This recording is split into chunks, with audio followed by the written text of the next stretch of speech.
Le ramadan est souvent perçu comme un simple mois de jeûne et de rite, mais le scribe souligne avec force qu'il s'agit avant tout d'une opportunité spirituelle unique, dont l'importance exige une préparation préalable, consciente et sérieuse. Tout comme un athlète ne se présente pas à une compétition majeure sans entraînement, le croyant ne peut espérer tirer pleinement profit de ce mois béni sans un réveil intérieur en amont. La préparation ne se limite pas aux achats, au menu ou à l'organisation matérielle. Elle concerne le cœur, les intentions et la discipline personnelle. Ramadan est un invité noble et rare. Chaque année, il revient offrir la possibilité de purification, de renouvellement spirituel et de rapprochement avec Allah. Ne pas se préparer équivaut à recevoir cet invité avec indifférence, au risque de le laisser passer sans bénéfice. Le croyant est invité à examiner son cœur, à corriger ses intentions et à renforcer sa constance dans l'adoration avant même que le mois ne commence. Cette préparation intérieure permet de vivre le jeûne, le dhikr, la prière nocturne et les œuvres de charité avec profondeur, sincérité et conscience. Le Coran rappelle l'importance de l'intention et de la préparation spirituelle. Quiconque fait une bonne œuvre, qu'il soit homme ou femme, et qu'il soit croyant, nous lui ferons vivre une bonne vie et nous les récompenserons selon le meilleur de ce qu'ils faisaient. Sourate An-Nahl 16, verset 97. Ainsi, le Ramadan n'est pas seulement un mois de rite visible, mais un temps de transformation intérieure. La préparation en amont conditionne la profondeur de cette transformation. Celui qui se limite à la préparation matérielle risque de traverser le mois sans changement durable, alors que celui qui prépare son cœur, purifie ses intentions et discipline ses habitudes spirituelles est assuré de récolter la baraka, la sérénité et la proximité d'Allah. Se préparer avant Ramadan, c'est donc prendre conscience de l'opportunité qui s'annonce, cultiver la patience et la constance, et aligner son cœur avec la lumière et la miséricorde qu'Allah descend durant ce mois. C'est un appel à l'anticipation spirituelle, à l'auto-évaluation et à la détermination de vivre un Ramadan qui transforme réellement l'âme. Le Ramadan ne commence pas le premier jour du jeûne, mais bien avant, dans l'anticipation, la préparation et l'intensification de l'adoration. Les pieux prédécesseurs, Salaf, et le prophète que la paix et le salut d'Allah soient sur lui, ont montré l'exemple. Loin de se contenter du rituel apparent, ils préparaient leur cœur des mois à l'avance. Ils multipliaient les invocations, les repentances et les efforts pour purifier leur âme, afin d'entrer dans ce mois béni avec un cœur réceptif et prêt à absorber toute la lumière qu'Allah y déverse. Le prophète que la paix et le salut d'Allah soient sur lui, en particulier, mettait l'accent sur le mois de Shaban, le mois précédent Ramadan. Là où la plupart des gens étaient distraits par la vie quotidienne, occupés par leurs affaires et leurs routines, il intensifiait ses adorations. Jeûne, dhikr, prière nocturne et invocation. Ce comportement allait à contre-courant de l'insouciance générale, illustrant parfaitement ce que signifie la sincérité. Se rapprocher d'Allah quand les autres sont distraits, non pas pour être vu, mais pour nourrir l'âme et préparer le terrain spirituel pour le mois à venir. Le Coran et la Sunna rappellent cette valeur de l'anticipation et de l'effort constant. Les croyants et croyantes sont alliés les uns des autres. Ils commandent le convenable, interdisent le blâmable et accomplissent la prière, acquittent la zakat et obéissent à Allah et à son messager. Sourate At-Tawbah 9, verset 71. Se rapprocher d'Allah avant le Ramadan, comme l'ont fait les pieux prédécesseurs, démontre la maturité spirituelle et la sincérité de la foi. Cela montre que le serviteur ne se contente pas d'agir par habitude ou par formalité, mais qu'il anticipe la lumière et la miséricorde d'Allah avec un cœur conscient, préparé et désireux de transformation. Ainsi, l'exemple du prophète que la paix et le salut d'Allah soient sur lui et des pieux prédécesseurs est un appel clair à ne pas attendre le mois sacré pour se réveiller spirituellement, mais à saisir chaque moment comme une opportunité pour fortifier le cœur, purifier l'intention et se rapprocher d'Allah avant même que le jeûne ne commence. Ramadan commence bien avant le premier jour du jeûne. Il commence dans l'âme de celui qui s'y prépare avec diligence, patience et sincérité. Il est une véritable arène spirituelle, un terrain où le croyant peut rivaliser dans le bien et la proximité avec Allah. Le script insiste sur l'idée que la vie offre deux types de compétition. L'une dans les distractions, les péchés et les futilités, et l'autre dans les actes de piété et les œuvres vertueuses. Trop souvent, les jeunes et même les adultes se laissent en séduire par des rivalités vaines, cherchant à s'imposer par le haram, l'orgueil ou la superficialité. Allah, dans sa sagesse, ouvre une porte infiniment plus noble, la compétition dans les bonnes œuvres, qui élève l'âme et rapproche du paradis. Rivaliser dans le bien, c'est chercher à se dépasser dans l'adoration et la maîtrise de soi. Lire et méditer le Coran avec concentration, multiplier les prières surérogatoires, jeûner avec sincérité, dominer ses paroles et ses regards, soutenir les nécessiteux, purifier son intention et répandre la bienfaisance autour de soi. Chaque acte accompli avec sincérité devient un pas dans cette course vers la satisfaction d'Allah et non une simple performance extérieure. Le Coran illustre cette idée. Rivalisez donc dans les bonnes œuvres. Sourate Al-Baqarah 2, verset 148. Ce verset nous rappelle que la vraie compétition n'est pas contre les autres, dans des gains éphémères, mais contre soi-même, pour atteindre la proximité d'Allah et la hauteur spirituelle. Ramadan intensifie cette compétition. Chaque jour, chaque nuit, chaque prière et chaque jeûne devient une opportunité de surpasser ses limites, de purifier son cœur et d'accumuler des récompenses qui restent éternellement. Ainsi, loin d'être un simple mois de contraintes physiques, Ramadan est un terrain de dépassement spirituel. L'invitation est claire.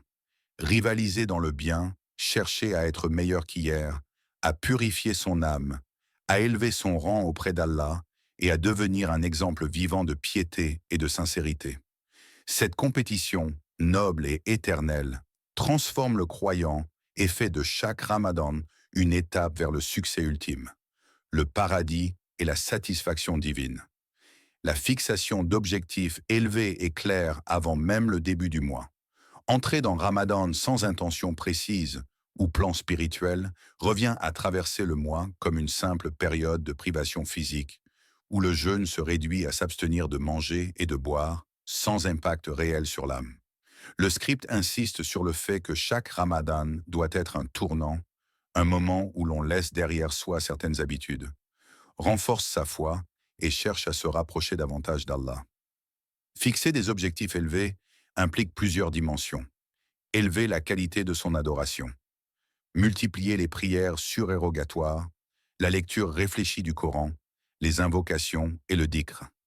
Abandonner certains péchés, identifier ce qui affaiblit le cœur et chercher à s'en éloigner durablement. Améliorer sa relation avec Allah, réévaluer ses priorités, renforcer la sincérité et purifier les intentions. Impacter positivement son entourage, être plus patient, généreux et juste, afin que le Ramadan influence non seulement l'individu, mais aussi sa communauté. Le prophète, que la paix et le salut d'Allah soient sur lui, a toujours insisté sur l'intention et la planification spirituelle. Préparer son Ramadan, c'est se dire intérieurement « Ce mois sera différent. Je veux qu'il marque un avant et un après dans ma vie spirituelle. » Cette vision transforme le jeûne, la prière et les œuvres en instruments de transformation, plutôt que de simples gestes rituels. Le Coran met en avant la valeur de l'intention et de l'effort conscient. Et quiconque lutte pour nous, nous le guiderons sur nos voies. Sourate Al-Ankabut 29, verset 69. Ainsi, fixer des objectifs élevés pour Ramadan est un moyen de rivaliser dans le bien, de se préparer mentalement et spirituellement et d'entrer dans le mois avec une détermination sincère. Cela permet non seulement d'accomplir des actes d'adoration, mais surtout de changer durablement le cœur, d'aligner ses habitudes sur la volonté d'Allah et de sortir du mois transformé, enrichi et plus proche de son agrément. Ramadan devient ainsi une véritable étape de progression et non une simple routine annuelle. Le Ramadan n'est pas seulement un exercice spirituel, mais aussi physique. Le jeûne, les prières longues, le dhikr soutenu, la lecture prolongée du Coran et les œuvres de charité demandent endurance, discipline et préparation. Le corps et l'âme sont mis à l'épreuve simultanément. Entrer dans le mois sans préparation, surtout pour ceux qui ne pratiquent pas le jeûne volontairement durant le reste de l'année, peut transformer ces actes nobles en fardeau plutôt qu'en source de proximité avec Allah. Il faut donc souligner l'importance d'un entraînement progressif. Jeûne surérogatoire, prière nocturne occasionnelle, lecture réfléchie du Coran et exercice de patience et de contrôle des désirs. Cette préparation conditionne le corps et le cœur à supporter la rigueur du mois, tout en permettant de se concentrer pleinement sur la dimension spirituelle du Ramadan. Le jeûne n'est pas seulement abstinence de nourriture et de boissons. Il implique la maîtrise de la langue, des yeux, du cœur et des habitudes. Une âme et un corps préparés transforment cette discipline en adoration consciente et profonde, plutôt qu'en simple routine physique. Le prophète, que la paix et le salut d'Allah soient sur lui, a encouragé la pratique progressive et la discipline. Le jeûne est un bouclier. Si l'un de vous jeûne, qu'il évite de proférer des paroles futiles et de se quereller. Rapporté par Bukhari et Muslim. Cette instruction montre que la dimension spirituelle du jeûne est intimement liée à la préparation du corps et de l'âme. Chaque effort physique, chaque fatigue ressentie dans la maîtrise de soi devient alors une occasion de se rapprocher d'Allah, de purifier le cœur et d'accroître la récompense. Ainsi, aborder Ramadan avec préparation permet de vivre chaque acte avec conscience et profondeur, d'optimiser la proximité avec Allah et de transformer les exigences physiques en levier de croissance spirituelle. L'adoration exige un engagement total, et cet engagement se prépare, se cultive et se renforce avec le temps, assurant que le mois sacré devienne une expérience de purification, de discipline et de transformation intérieure. Rétablir une relation vivante avec le Coran avant même l'arrivée de Ramadan. Trop souvent, le livre d'Allah reste fermé pendant des mois, relégué derrière les distractions numériques, les obligations professionnelles ou les loisirs futiles. Ce décalage crée un contraste saisissant. On attend Ramadan comme un moment de piété intense, alors que le cœur n'a pas été nourri par le livre tout au long de l'année. Les pieux prédécesseurs le considéraient comme le mois des lecteurs du Coran, un temps pour se reconnecter avec la parole divine, pour méditer sur ses sens, pour ressentir la beauté et la profondeur de ses versets. Lire le Coran ne doit pas se limiter à la récitation mécanique. Il s'agit de comprendre, réfléchir, méditer et intégrer ses enseignements. Cette préparation permet aux croyants de vivre Ramadan non pas comme un début, mais comme l'apogée d'une relation déjà vivante avec Allah à travers son livre. Le Coran souligne cette nécessité. Ne méditent-ils pas sur le Coran? Ou y a-t-il des cadenas sur leur cœur? Sourate Muhammad 47, verset 24. La méditation, la compréhension et l'attachement au Coran sont donc une préparation spirituelle essentielle. Ceux qui s'y reconnectent avant Ramadan entrent dans le mois avec un cœur vivant, une intention claire et une disposition à absorber pleinement la lumière, la guidance et la baraka que le jeûne et les prières nocturnes offrent. Ainsi, le message est clair. Ramadan n'est pas le moment de commencer à lire le Coran, mais le sommet d'une relation que l'on cultive tout au long de Chaban. Cette préparation transforme le jeûne et l'adoration en actes profondément conscients, nourrit l'âme et permet de vivre un mois béni où le cœur, l'esprit et l'action sont alignés avec la volonté d'Allah. Le Coran devient alors non seulement un guide, mais un compagnon constant, une source de lumière et un refuge spirituel. La repentance sincère est la clé qui ouvre les portes de la miséricorde d'Allah. Après des mois de distraction, de péché ou d'insouciance, Ramadan arrive comme une opportunité exceptionnelle pour purifier le cœur et se rapprocher de son Créateur. Le script insiste sur le fait que, quelle que soit la gravité du passé, Allah est toujours prêt à pardonner à celui qui revient à lui avec sincérité, avec regret véritable et ferme intention de ne plus retomber dans le péché. Il ne s'agit pas de reporter ce retour à la dernière minute. La repentance doit précéder Ramadan pour que le mois sacré trouve le cœur ouvert et purifié. Le croyant est invité à examiner son passé, reconnaître ses erreurs, demander pardon et se tourner avec détermination vers un mode de vie conforme à la guidance divine. Cette démarche transforme le Ramadan en un temps de renouveau intérieur, et non en simple période rituelle où l'on observe le jeûne sans conscience ni transformation. Le Coran rappelle cette promesse divine. Dis, ô mes serviteurs qui avez commis des excès à votre propre détriment, ne désespérez pas de la miséricorde d'Allah. Sourate Az-Zumar 39, verset 53. Ainsi, entrer dans Ramadan avec un cœur purifié par la repentance permet aux croyants de vivre pleinement la spiritualité du mois. Chaque jeûne, chaque prière, chaque lecture du Coran devient une source de baraka et de rapprochement avec Allah. Le repentir sincère permet de transformer le Ramadan en moment de renaissance spirituelle, où l'âme est nettoyée, les intentions alignées et la proximité avec Allah intensifiée. Ramadan devient alors bien plus qu'une obligation rituelle.